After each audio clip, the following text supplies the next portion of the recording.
หินหลังมหาวิทยาลัยเชียงใหม่ในวันนี้วันที่23ธันวาคมพุทธศักราช2567ก็เป็นสัปดาห์สุดท้ายเข้ามาจะเสี่ยงปีเก่าเข้าสู่ปีใหม่กับหมู่เฮาเราท่านทั้งหลายที่ได้ดำเนินชีวิตกันมาในรอบปี365วันก็ยัง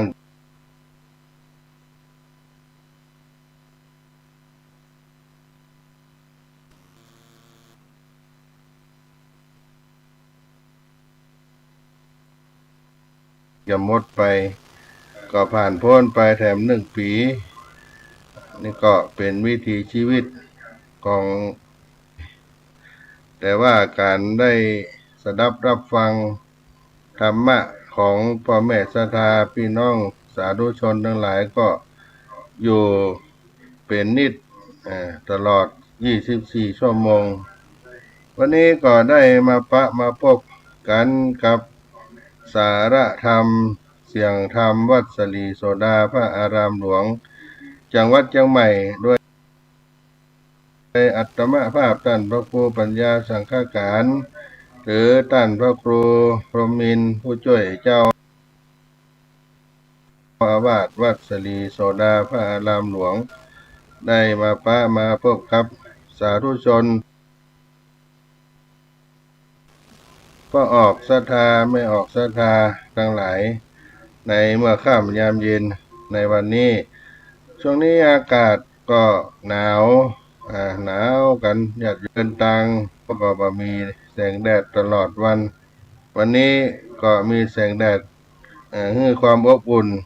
เพื่อคลายหนาวไปในต้นรายการวันนี้ก็จะได้นำเอาสุภาษิตล้านนาไทย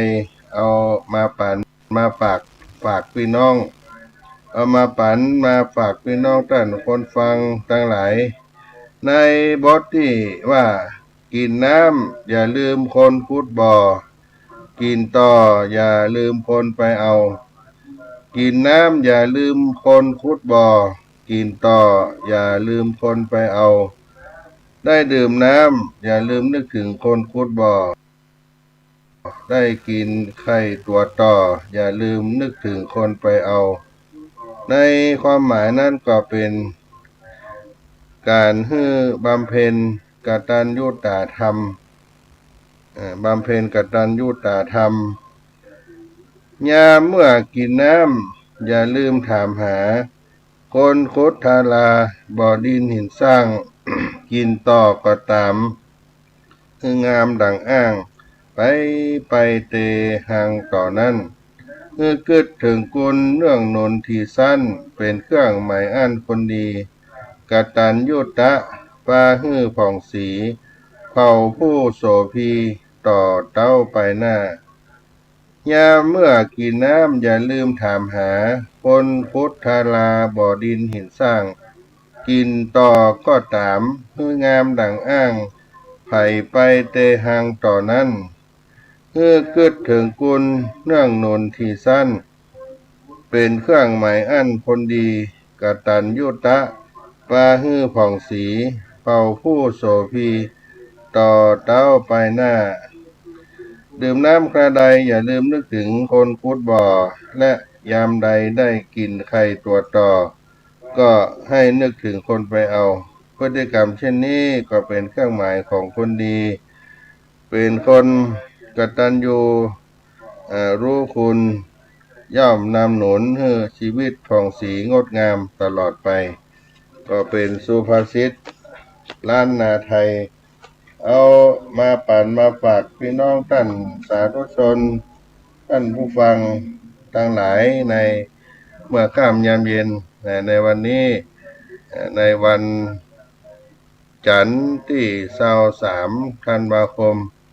พุทธศักราช2567พี่น้องท่านสาธุชนทั้งหลายตะวันวาตมาภาพก็ได้มีโอกาสเดินทางไป ที่อำเภอเป้าเพื่อได้ไประลึกถึงครูบาอาจารย์ผู้ได้ถึงแก่การมรณภาพไป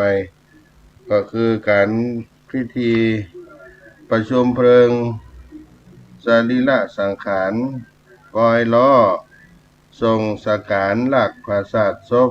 ท่านครูบาหม่อนเจ้าประเสริฐปวโร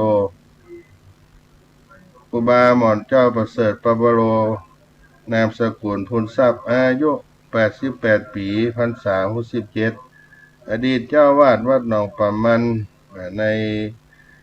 วันที่22ธันวาคมพุทธศักราช2567ณเมรุชั่วคราวโรงเรียนบ้านหนองป่ามันตำบลน้ำแพร่อำเภอเป้าจังหวัดเชียงใหม่สาธุชนทั้งหลายก็มากันมากมายนักหนาป้าปั้นตั้งแต่เจ้าของวันอาทิตย์ที่22ธันวาคม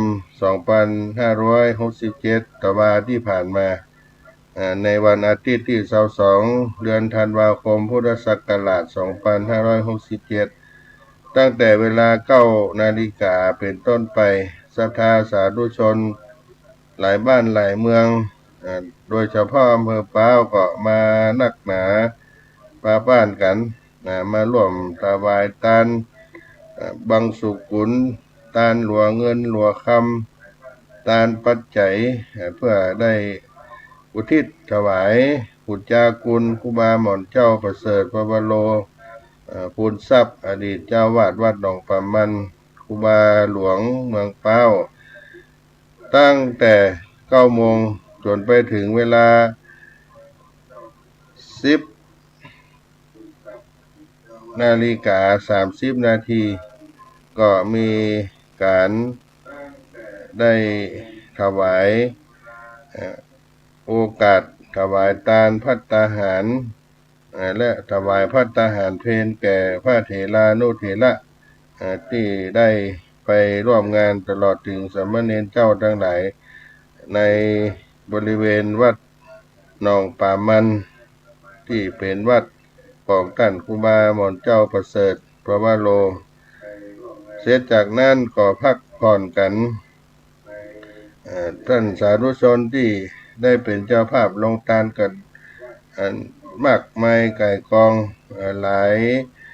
ลงทานนับจะเป็นร้อยลงทานญาติโยมแต่ว่าคนก็ไปกันนักตั้งแต่หัวบ้านที่ปากตังขึ้นวัดพระเจ้าลันตองเข้ามาก็จะมีการจราจรส่งรถเข้าพักเป็นจุดเป็นแห่งและก็ที่บ้านสันขวางหน้าวัดสันขวางก็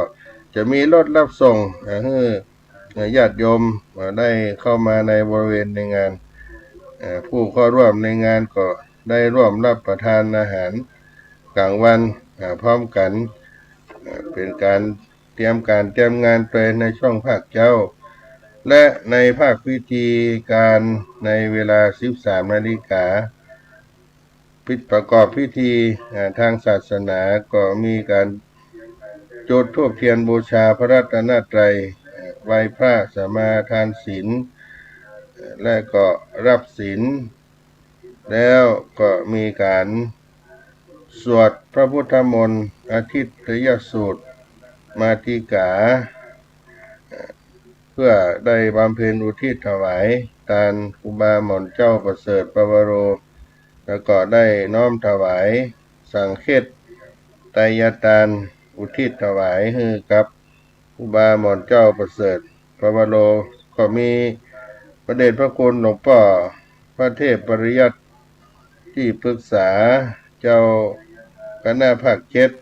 เจ้าอาวาสวัดมหาโพธาราม7 ยอดพระอารามหลวงจังหวัดเชียงใหม่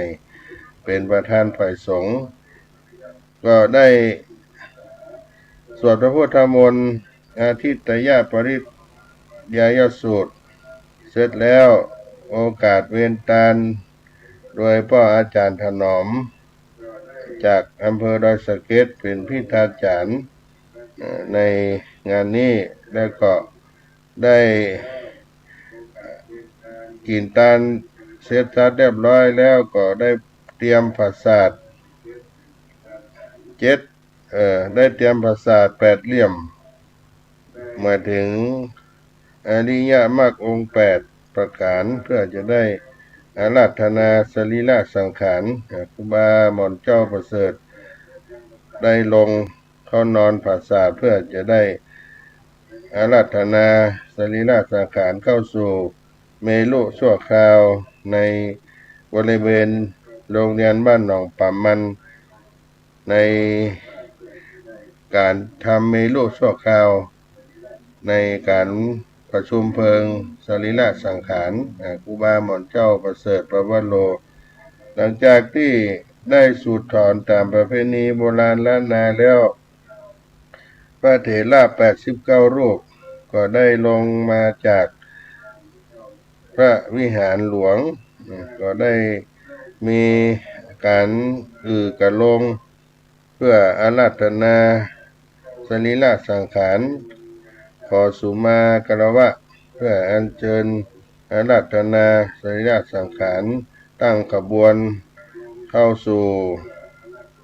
เมนชั่วคราวเพื่อประกอบพิธีประชุมเพลิงทางพระพุทธศาสนาแบบเบ้าโบราณล้านนา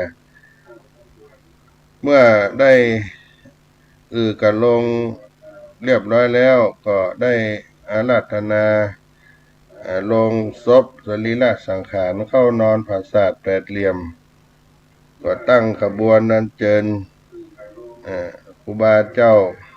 เข้าขบวนแต่ขบวนนี้เพิ่นก็ทำใบตองปูตั้งแต่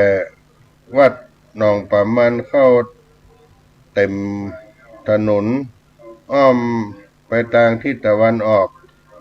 อ้อมไปทางถนนบ้านหนองป่ามันบ้านสันขวางเลี้ยวขวาเข้ามาผ่านหน้าวัดทางวันตกซึ่งก็เป็นขบวนที่มีใบตองกล้วยปูเต็มไปหมดจนถึงเมนชั่วคราวที่ตั้งท่ามกลางบริเวณสนามหญ้าโรงเรียนวัดหนองป่ามันบ้านหนองป่ามันตำบลน้ำแพร่อำเภอเป้าจังหวัดเชียงใหม่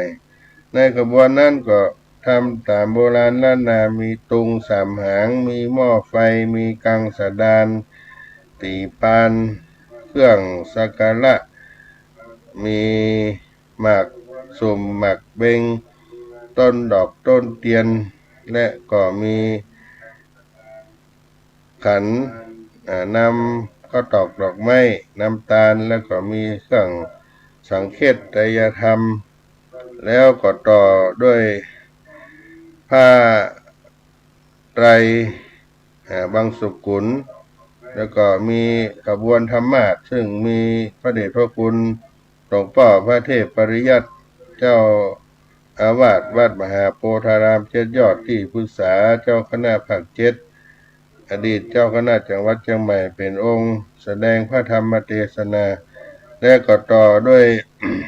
ปัดเป้าเจ้ามอนต่อด้วย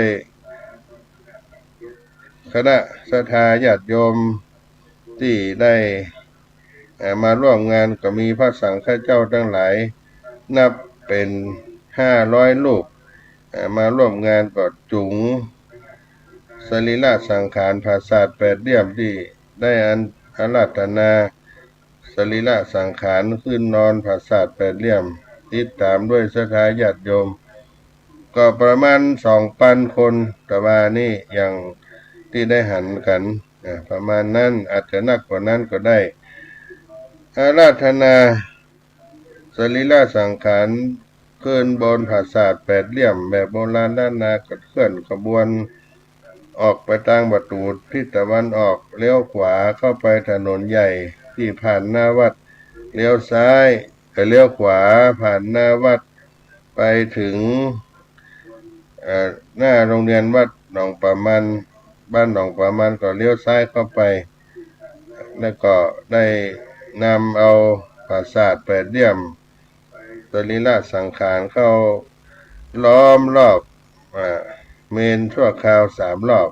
ก็อาราธนาศพขึ้นนอนบนปราสาทจิตราการจตุรมุขในเมนชั่วคราวแล้วก็มีรูปเหมือนครูบาหม่อนเจ้าประเสริฐที่รอเป็นตองเหลืองเจ้าองค์จริงเข้าขบวนแห่ตัวยแล้วก็ตั้งประดิษฐานในจิตราการจตุรมุขเมนชั่วคราวเริ่มพิธีการได้บันทึกภาพได้ถวายผ้าไตรบางสุกุลเป็นชุดๆจำนวน100 ไตรได้ก็มีไตรมหาบางสุกุลโดยพระเดชพระคุณหลวงพ่อพระเทพปริยัติที่ปรึกษาเจ้าคณะภาค7เจ้าอาวาสวัดมหาโพธาราม7 ยอดอำเภอเมืองเชียงใหม่เป็นผู้พิจารณาแล้วก็ได้มีการได้กล่าวกะลงขอขมาสรีระสังขารแบบใส่กะลงแบบกราบแล้วก็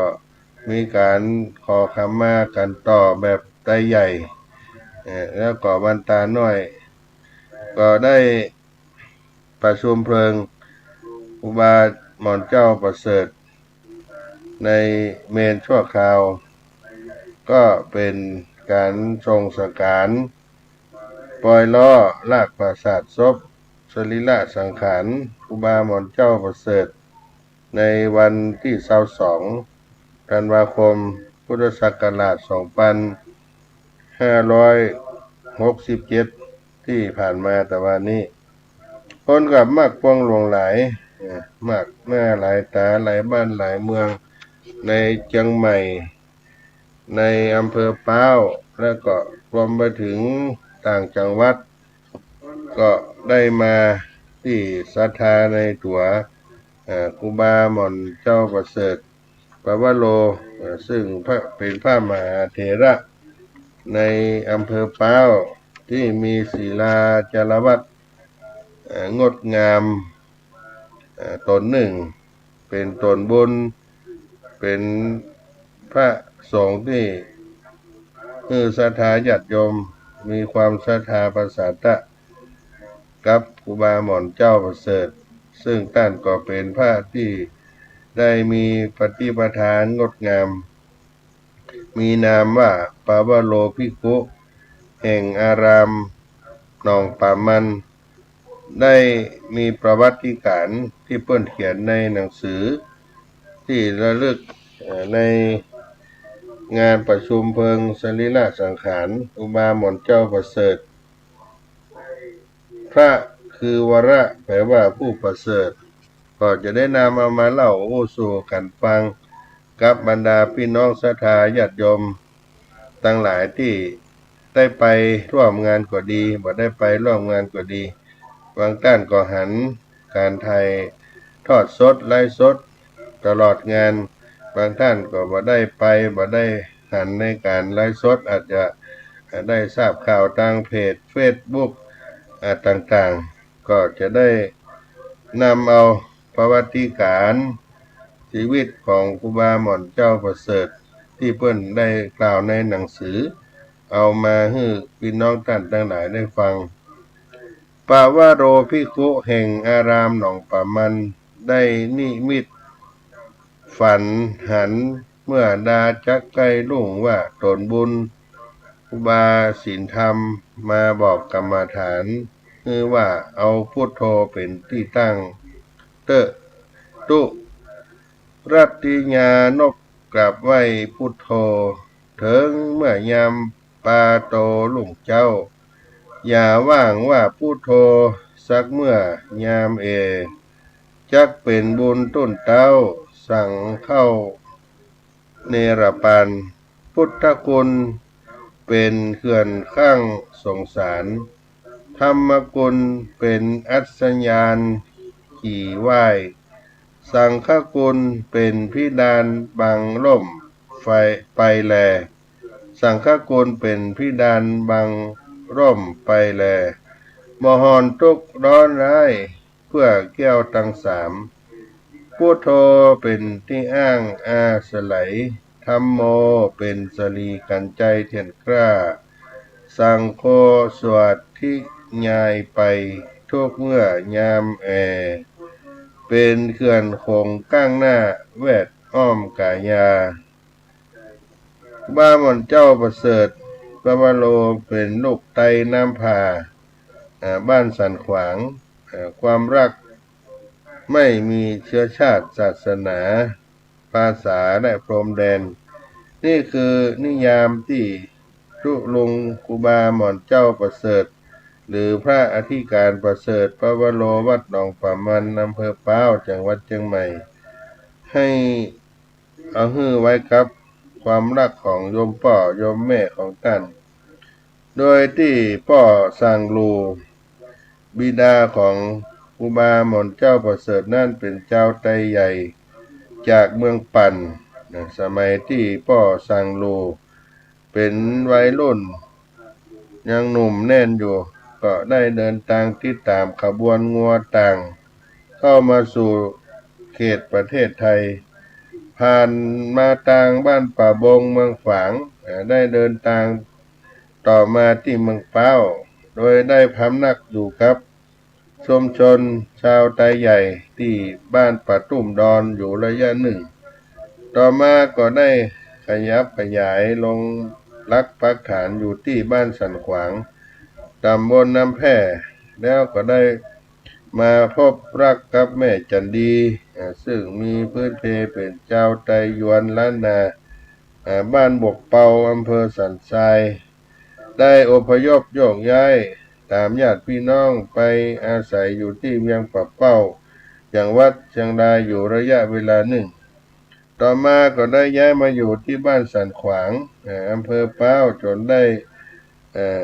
พบรักกับพ่อสังลูผู้เป็นคู่ชีวิตในที่สุดลูกใจลูกยิงของพ่อสังลูและแม่จันดีมีทั้งสิ้น7 คนดังนี้1แม่นางคำคองหรือว่าแจมจันทร์พูนทรัพย์ได้ถึงแก่กรรมไปแล้ว2แม่นางคำอุไรวงศ์ปัญญาปัจจุบันเปิดร้านขายของชื่อสีมูลพาณิชย์อยู่ในตลาดเมืองเป้า3เด็กชายคำวิ่งพูนทรัพย์ปัจจุบันอยู่บ้านสันขวาง4เด็กชายคำจันทร์พูนทรัพย์ถึงแก่กรรมไปแล้ว5เด็กชายคำปางพูนทรัพย์หรือครูบาหม่อนเจ้าประเสริฐเจ้าของประวัติตนที่5ตนที่6เด็กชายอินซอนพูนทรัพย์ได้ถึงแก่กรรมเมื่อน้อย7นางพวงเพชรพูนทรัพย์ได้ถึงแก่กรรมไปแล้วครูบาหม่อนเจ้าประเสริฐปวโรเป็นลูกคนที่5เป็นลูกก็ใจคนพ้น3ของครอบครัวนามเดิมว่าคำป้างได้ลืมตาดูโลกเมื่อจุลศักราช1298ปีรวยใจหรือปีชวดอัตศกเป็นเดือน8ปากเล่มออก10 ค่ำเมงวันพฤหัสบดีวันไตเต่าสังหาพ่ำมาได้วันที่30เมษายนพุทธศักราช2479เด็กชายคำป้างได้เมื่อยังได้เด็กชายคำป้างหรือคำป้างเมื่อยังบ่ได้เข้าเรียนนั่นก็ได้เรียนหนังสือกับพี่สาวหรือว่าพี่อุไรแม่นางคำอุจนสามารถอ่านออกเขียนได้ตั้งแต่อายุยังบ่ถึงเกณฑ์เข้าโรงเรียนในปีพุทธศักราช2488ได้เข้าโรงเรียนเตรียมประถมที่โรงเรียนบ้านหนองป่ามันเมื่อถึงเกณฑ์ต้องไปแจ้งที่นายอำเภอหรือศึกษาธิการก็ มาทราบได้ท่านบอกว่าอยากจะให้เปลี่ยนชื่อเป็นภาษาแบบไทยเหมือนครับพี่สาวหรือครอบครัวก็ป้ากันช่วยตั้งชื่อได้ตกลงเอาชื่อว่าประเสริฐส่วนนามสกุลขณะนั้นยังไม่มีนามสกุลใจเพราะเท่าสังโลเป็นคนเชื้อชาติไทยใหญ่ที่มาจากต่างแดนเขตพม่าเมืองปั่นหรือว่าคนต่างด้าวนั้นเพิ่งจะมารับรองเป็นคนไทยได้บ่เมินนานเมื่อคำป้างหรือครูบาหม่อนเจ้าประเสริฐจะเข้าโรงเรียนแม่คำอุหรือแม่อุไรได้ติดต่อทางห้องศึกษาธิการได้ศึกษาที่การได้ถามถึงนามสกุลพี่ก็บอกไว้ว่าบ่มีเพราะเพิ่งจะโอนย้ายสัญชาติมาศึกษาที่การได้โอนสัญชาติมาศึกษาที่การเพื่อนก็ได้โอนสัญชาติมาศึกษาที่การเพื่อนก็ถามว่าบ้านอยู่ไหนพี่สาวแม่คำอู้ก็บอกว่าบ้านได้เปิดร้านขายของอยู่ใกล้กับบ้านพ่อหลวงใจปัจจุบันก็คือบ้านนางวันเพ็ญหุนทรัพย์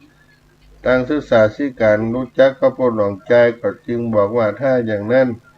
ก็ให้ใจนามสกุลพูนทรัพย์ทางศึกษาธิการได้อำนวยความสะดวกคือทุกอย่างได้ใจนามสกุลตั้งแต่ปีพศ2487ถึง2488ก็นับว่าก็สร้างโลแม่วันดีก็เป็นต้นตระกูลพูนทรัพย์แต่นั้นมาสมัยเมื่อยังไม่ได้โอนสัญชาติเป็นสัญชาติไทยก็เท่าสังโลและหลายๆครอบครัวที่หัวหน้าครอบครัวเป็นแต่ใหญ่จะถือสัญชาติพม่าซึ่งตอนนั้นในการปกครองของอังกฤษดังนั้นคนพม่ารวมทั้งคนไทยใหญ่บอกว่าจะอยู่ประเทศไหนก็ตามเช่นประเทศไทยเขาก็จะออกหนังสือต่างด้าวฮือเฮาเรียกกันว่าคนถือถาคนถือตาแดงกาแดงได้ชื่อว่าเป็นคนของอังกฤษรัฐบาลไทยจะบังคับใช้แรงงานบ่ได้นอกจากจะรับจ้างหรือสมัครใจทำมีอยู่ครั้งหนึ่งพระราชชายาเจ้าดารารัศมีในรัชกาลที่5ได้เสด็จมาบ่อน้ำมันฝางทางการได้บังคับแรงงานคนเชียงใหม่ไปทำถนนอาจจะเป็นการปรับปรุงถนนไปบ่อน้ำมันคนเชียงใหม่ที่เป็นคนหนุ่มไปหมดรวมทั้งคนไทยใหญ่ต่อมาทรา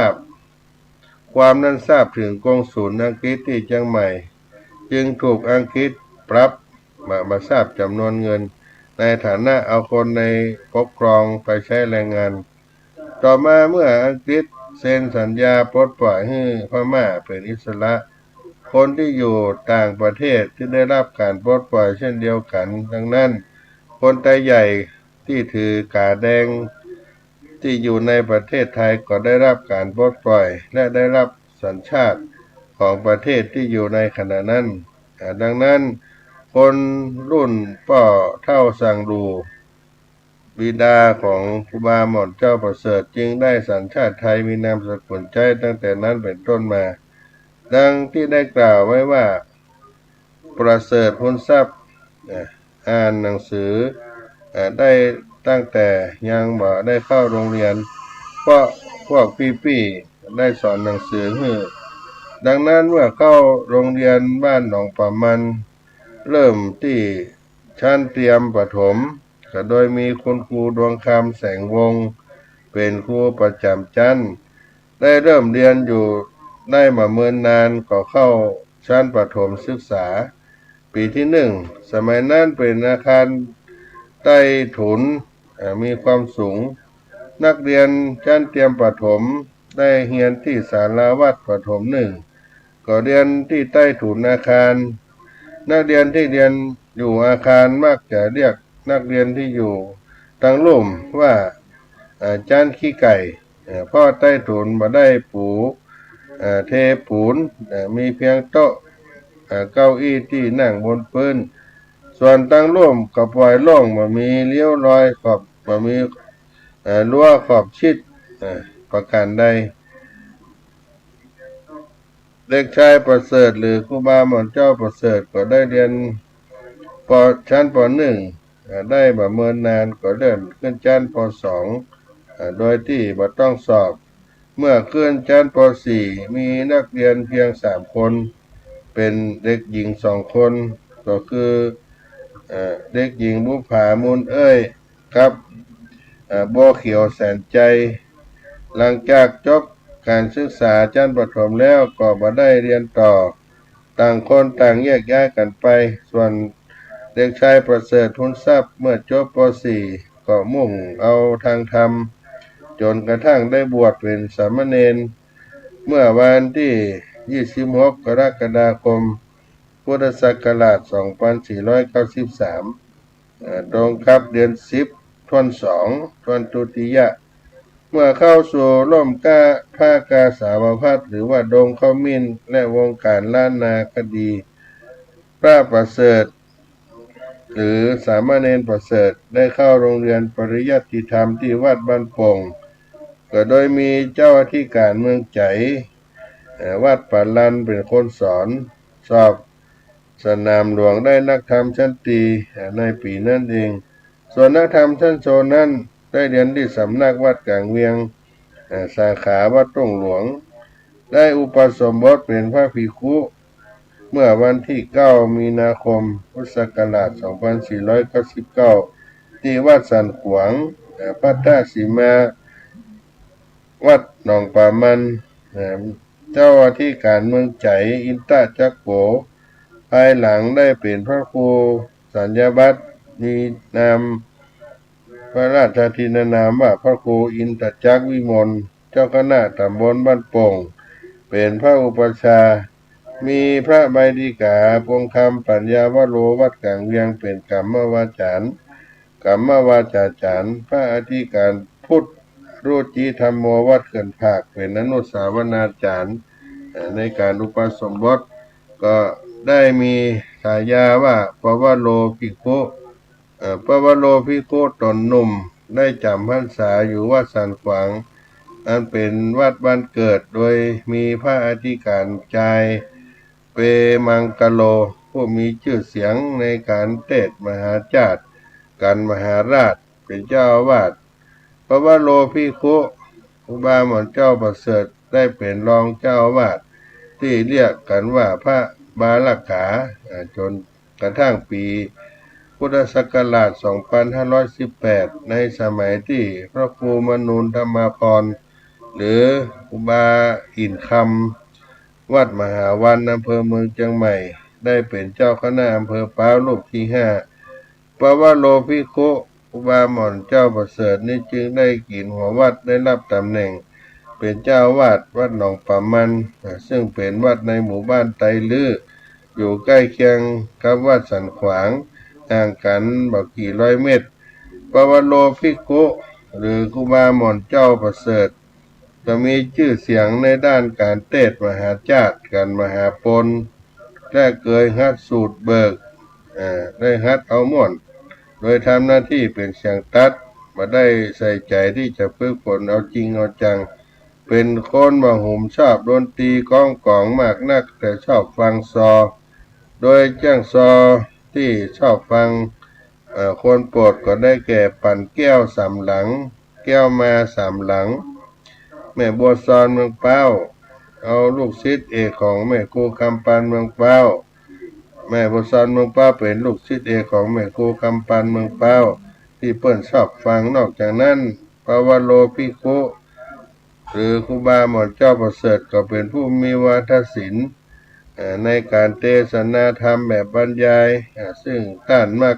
ได้รับนิมนต์ไปเทศน์ในงานเข้ากรรมโสสานกรรมเข้ากรรมในเขตอำเภอเป้าคือ พระสงฆ์เข้าวัดปฏิบัติอยู่ในปัจจาเพื่อหาทุนได้สร้างศาสนวัตถุในงานชาปนกิจศพการเทศนาธรรมแบบบรรยายครั้งที่มีผู้จดจำได้เล่าสืบกันมาคือการเทศปอยหลวงวัดบ้านแวนเมื่อ10 กว่าปีที่ผ่านมาวันนั้นครูบาหม่อนเจ้าประเสริฐได้เทศนาได้หมดอกหมดใจแก่ศรัทธาญาติโยมเป็นอย่างมากมีเรื่องหนึ่งที่รู้จักกันในหมู่ศรัทธาเจ้าบ้านคณะกรรมการวัดหนองป่ามันว่าครูบาหม่อนเจ้าประเสริฐที่ไหว้ที่ศาของศรัทธาเจ้าบ้านทั้งหลายในยามที่ออกไปแฮบตาลก็คือได้รับนิมนต์ไปสวดมนต์ในงานมงคลงานนวมงคลต่างๆนั้นเมื่อท่านได้รับซองปัจจัยเงินยอดทานมาท่านจะเอาไปจ่อมไปหย่อนไว้ในตู้รับบริจาคในวิหารมีกุญแจล็อกไว้อย่างแน่นหนาพอครบรอบปีมาก็จะได้เรียกคณะกรรมการมาเปิดกุญแจเพื่อตรวจนับเงินจำนวนมากเหล่านั้นไปฝากธนาคารในบัญชีของวัดต่อไปได้จำนวนมากพอที่สำหรับซ่อมแซมศาสนวัตถุศาสนสถานตั้งหลายในวัดหนองประมันโดยแทบจะบ่ต้องพึ่งบุญกฐินบุญผ้าป่าข้อนี้ก็เป็นที่รู้จักกันเป็นภายในนอกจากความรู้ทั่วไปอันภิกขุปวโรเจ้าได้ศึกษาในล้านนาสามารถอ่านเขียนภาษาอังกฤษได้ดีก็ได้ศึกษาร่ำเรียนด้วยตนเองเสมออาศัยตำรับตำราต่างๆที่มีในสมัยก่อนสำหรับหลีกไตหรืออักษรไตใหญ่ยมป่อคือป่อสั่งลูกเป็นผู้สอนตั้งแต่อายุได้17 18 19 ปีแต่ที่เป็นที่เรื่องลือคือการคำนวณปฏิทินหรือปกติล้านนาที่ต้านว่าปวโลภิกขุศึกษาจากคัมภีร์สุริยาตและตำราโหราเวตังกะกับตำราปฏิทิน150 ปีของขนานคำฟูขนุนแก้วท่านก็ได้รับเผยแพร่ประกาศเตือนที่คำนวณจิมแพกแจกจ่ายให้กับเจ้าเมืองเป้าอยู่เป็นเวลาหลายปีจนกระทั่งในปีพุทธศักราช 2537 ขนานพงคำตุ้ยเขียวหรือพ่ออาจารย์พงคำตุ้ยเขียวอดีตเจ้าวาดวัดสันกลางวัดกลางเวียงเมืองเป้าพ่อนานพงคำตุ้ยเขียวเนี่ยเป็นอดีตเจ้าวาดวัดกลางเวียงเมืองเป้าได้นำประกาศเตือนจนศักราช 1354 ถึง 1355 ตัวปีเต่าสันกาเล่าได้ไปถวายให้พระราชมหาเจติยาภิบาลเจ้าวาดวัดพระธาตุนริพุนชัยวรมหาวิหารจังหวัดลำพูนได้จัดพิมพ์ทำให้ปวโรภิกขุมีชื่อเสียงเป็นฮู้จักในวงกว้างออกไปจากอำเภอพร้าวแต่กันนั้นก็ยังบ่มีไผฮู้จักหน้าตาของท่าน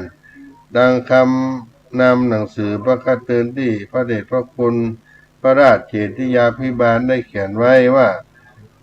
ของอย่างที่คนใจหุมเต้านั่นจะอ่านและได้ร่างเนี่ยเก้าเก็บไว้ใจบ่หุมจาดหน้าก็บ่อ่านปัดดังหนีไปร้อยๆการหุมอย่างอี้เพราะว่าเอาสั่งมันมาอย่างอันอาจารย์มันมาอย่างอันหาเขียมพ่องประกาศเตือนล้านนาไทยที่ประกาศเตือนล้านนาไทยนี้ก็เหมือนกันพระที่การประเสริฐพระวโรเมืองเป้าเขาก็บ่เคยหันหน้าตาสักเตื้อสูงต่ำดำขาวก็บ่ฮู้เจอจัดเจอเจ๊กเจอเงี้ยวเจอไตต้องสู้กับมุยังมากก็บ่รู้เหมือนกันแต่นานป้องคำบอกว่าพ่อเป็นเจ้าตาใหญ่เราเรียบพอประกาศเตือนอ่านตั้นขึ้นออกมานี้เลิกเน้อ เบาบางเงืดเหมือนกันถ้าพระต้านจะก้อยถามของอย่างอี้มันเขียมคนเนี่ยคนทำขึ้นไว้เพราะว่ามันยากบ่มีภายสอนกันที่ไหนเป็นของคนเมืองแต่คนเมืองเฮาซ้ำบ่รู้เสียงท่านเหียแต่ของดีของเก่าของแก่ตามจารีตฮีดถ้อยบ่เอาใจใส่โบราณเพิ่นสอนว่าฮื้อมืนตากว้างพอตั้งไกจะไปพอแต่หน้าแข้งหัวเข่าจะไปควักแก่นตาออกแล้วเอาปากออกเข้าไปยัดเอาจะไปควักแก่นตาออกแล้วเอาบักกอกเข้าไปยัดไปปันวามาที่เก่าของบ่กินหูเน่าของบ่เล่าหูลืมตามีหน้าพอหน้าบหันของบ่กินรู้ขมของบ่เป็นปมแก้ยากละต่างหลังเป็นหย่อมหญ้าเอาต่างหน้าเป็นหอเป็นเฮือนนีเสียไฟไปเป่าหิ่งห้อยละเมียเปียจู้บ่รู้ฮื้อถามบ่งามฮื้อแต้มว่าไปว่ามาขอพริกมาที่เก่าเรื่องปกตืนที่ป้อนนานพองคำด้วยเขียวได้เอาฮื้อเจ้าไตพอเรียบดูอ่านว่ามีประโยชน์แก่ครูบาสังฆเจ้าอาจารย์วัดผู้ข้าราชการผู้ใจไฟทั่วไปจริงฮื้อเตือนไปพิมพ์ขอผู้รู้ทั้งหลายได้เรียบพอเอาเป็นกับชีวิตที่ต้องการเมื่อจันทร์วันดีการกระทำสิ่งที่เป็นมังคละนานาต่างๆเดเตอร์จริงอย่างที่พระเดชพระคุณพระราชมหาจิตยาภิบาลได้ว่าไว้ของอย่างนี้มันเขียมคนเนี่ยคนทำไว้เมื่อถึงวาระครบรอบ700 ปีเมืองเชียงใหม่เมื่อปีพุทธศักราช2539นั้นคณะกรรมการตรวจสอบและสืบค้นดวงเมืองและตำนานเมืองเชียงใหม่ซึ่งผู้ว่าราชการจังหวัดเชียงใหม่นายชนะศักดิ์ยุวบุญเป็นผู้แต่งตั้งนั้นมีผู้มีความสามารถคำนวณประกาศตื่นได้คือศาสตราจารย์ดร.ประเสริฐนครอาจารย์ทวีสว่างปัญญางกูลพระครูวิรุณธรรมกุวิทย์วัดเจดีย์สถานพระครูอนุสรณ์ศิลขันธ์วัดหมื่นล้านพระครูมงคลคุณาธรครูบาคำปันวัดหม้อคำตวงท่านพระครูสิทธิวรเวทวัดลาดจ้างอาจารย์ใสยันตาสีโลวัดตะโพธารามและขนานคำพงสุระวงศ์ท่านเหล่านี้ก็ล้วนลาไปสู่ปรโลกไปหน้าทั้งสิ้นคณะกรรมการตรวจสอบเมืองดวงเมืองที่ปีพุทธศักราช2539ที่ลาโลกไปแล้วนั่นก็เหลือท่านครูบาเจ้าประเสริฐประวัติโลเมืองเป้าที่ได้สืบได้ศึกษาได้ค้นคว้าเอาไว้ในถึงปัจจุบันและก็มีอาจารย์ยุทธพรนักสุขอาจารย์สุเมธสุกินอาจารย์ดิเลกกินจันทร์อาจารย์เกลิกอัครชิโนเรศได้รวมตัวกันเป็นคณะวิจัย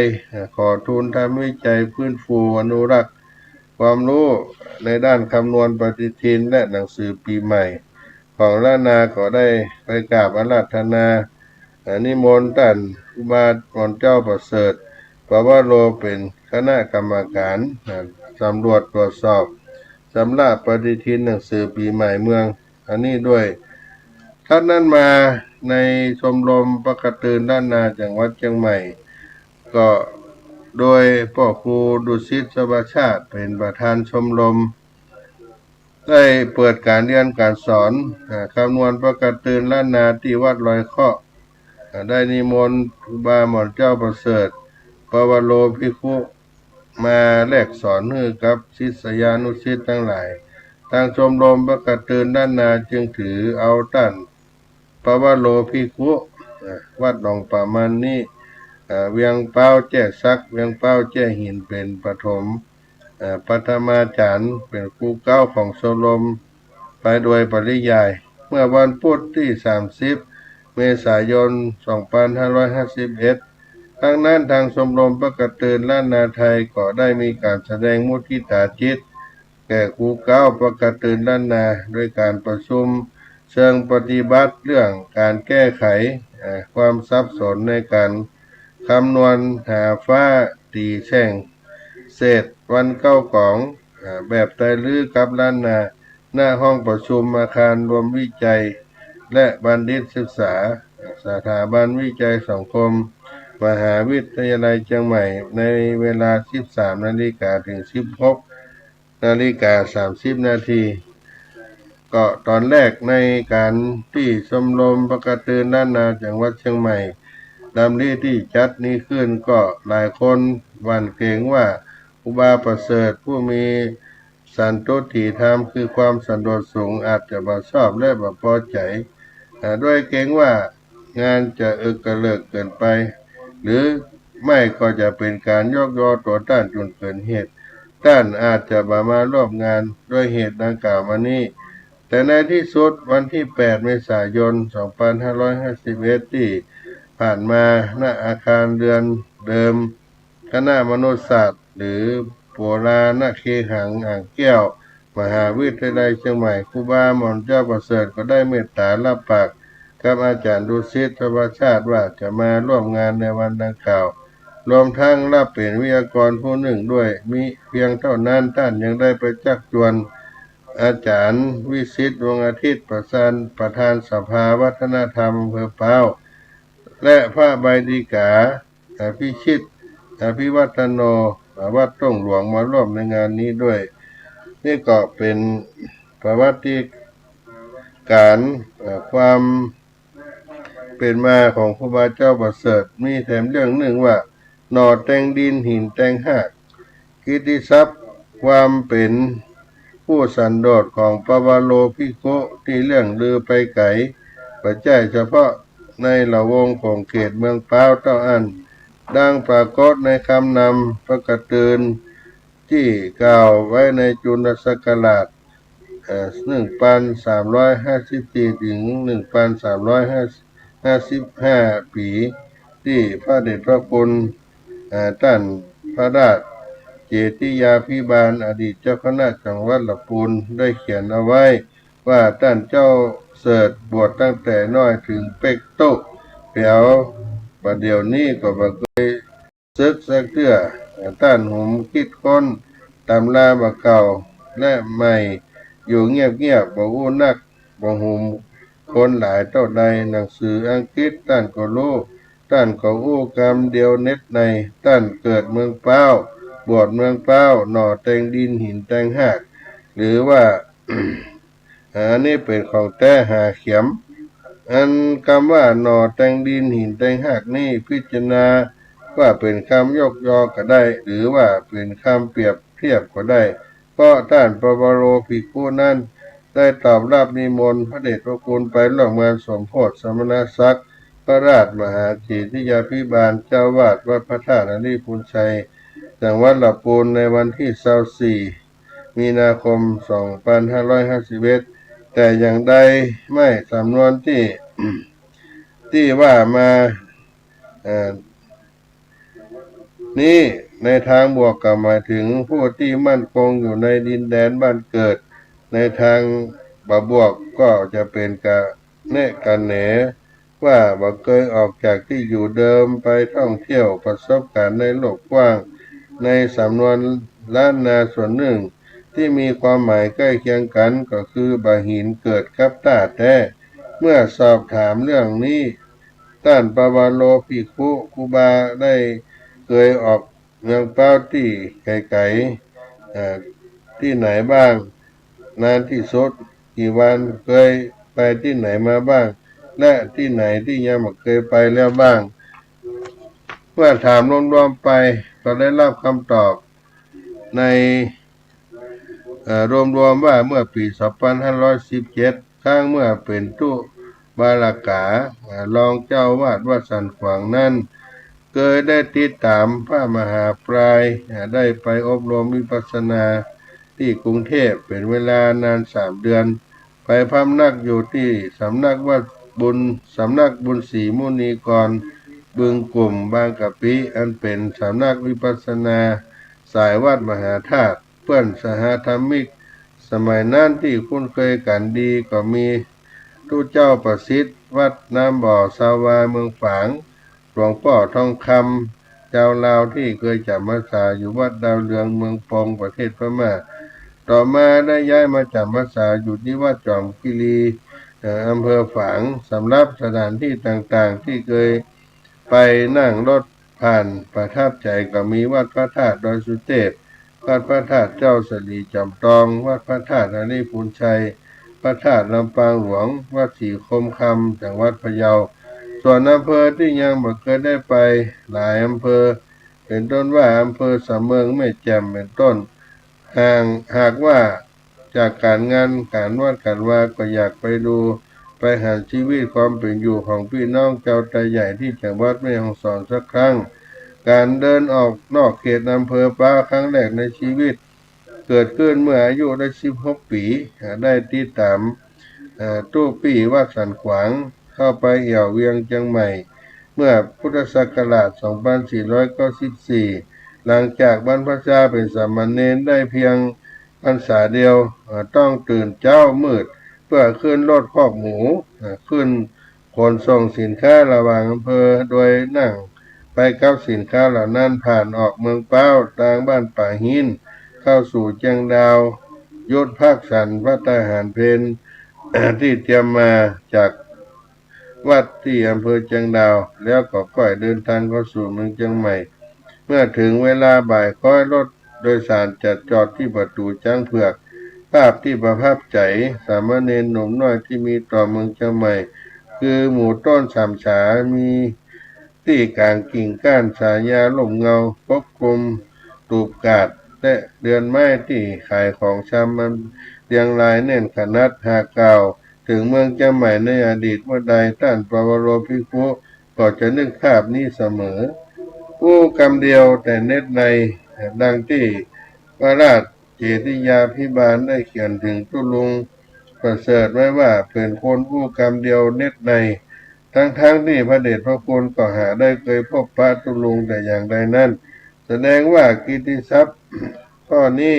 ของท่านคงเป็นที่เรื่องลือจริงๆดังที่จะได้ยกตัวอย่างข้อมูลในการสัมภาษณ์นานแดงนายเจริญพัดแก้วลูกศิษย์โกนกุฏิเป็นโยมอุปถากครูบาประเสริฐปัจจุบันเล่าถึงตัวของเขาเองทั้งเป็นสามเณรวัยรุ่นอยู่ที่วัดหนองป่ามันว่า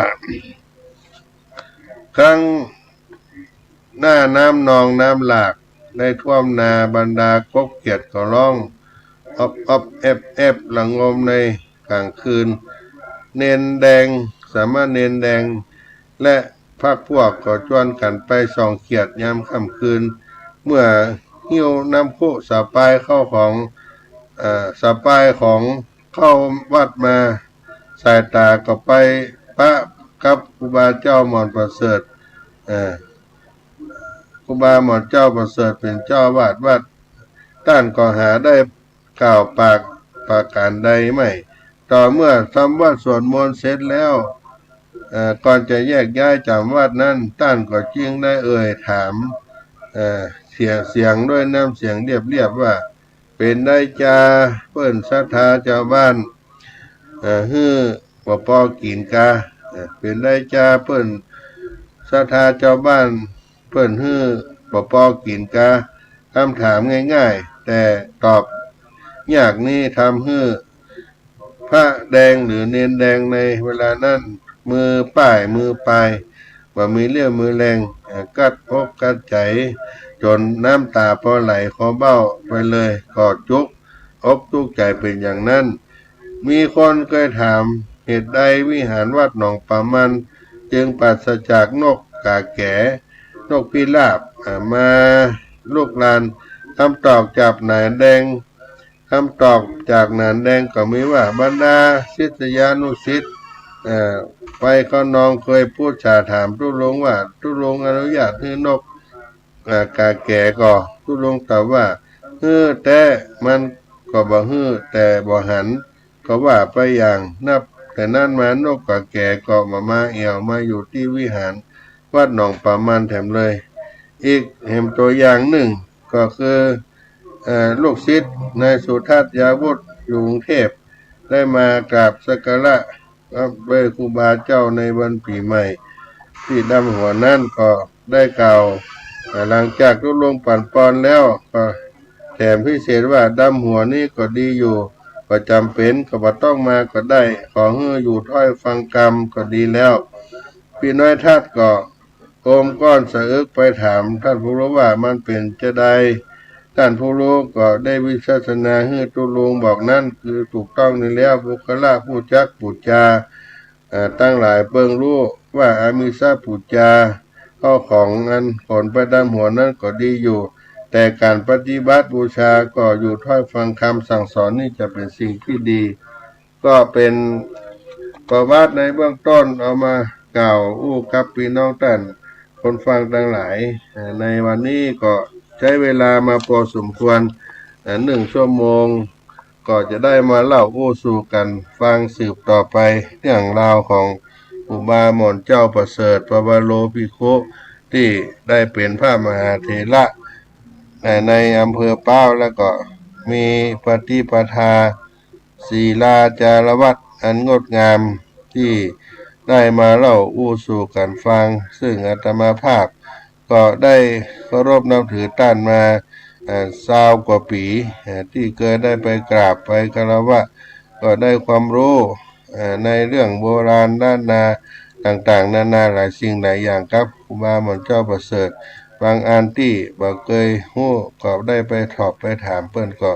มีเมตตาฮือคำฮู้ฮือคำขยายเพราะฉะนั้นก็